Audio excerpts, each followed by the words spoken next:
તૈયાર છે એકદમ સરસ ક્રિસ્પી અને એકદમ ઝીણી નાયલોન સેવ 1.5 કપ બેસન બેસનને ચાળી લેવાનું છે આ ઝીણું બેસન છે 1/4 ટીસ્પૂન હળદર મીઠું સ્વાદ મુજબ 1/4 ટીસ્પૂન જેટલો ખાવાનો સોડા 2 પરી જેટલું તેલ બધું હવે મિક્સ કરી દઈશું થોડું કરીને પાણી એડ કરીશું આપણે ઝીણી સેવ પાડવાના છે એટલે લોટ આપણને નરમ ઢીલો જોઈશે અડધો કપ આમાં પાણી ગયું છે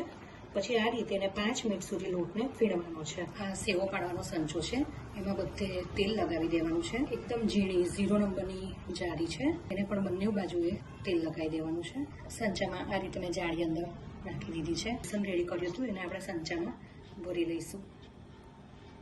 તેલ ગરમ થઈ ગયું છે આપણે હવે સેવ પાડી લઈશું આવું પાડ્યા પછી તરત જ એને ફેરવવાની રહેશે આ રીતે કઢી અને થોડુંક તેલ નીચાડી દેવાનું તો તૈયાર છે એકદમ સરસ ક્રિસ્પી અને એકદમ ઝીણી નાયલોન સેવ જે આપણે દહીં પૂરી સેવ પૂરી ચટણી પૂરી અને સેવ મમરા જ્યારે ખાતા હોય એમાં બહુ જ સરસ લાગતી હોય છે તમે પણ ચોક્કસથી ટ્રાય કરજો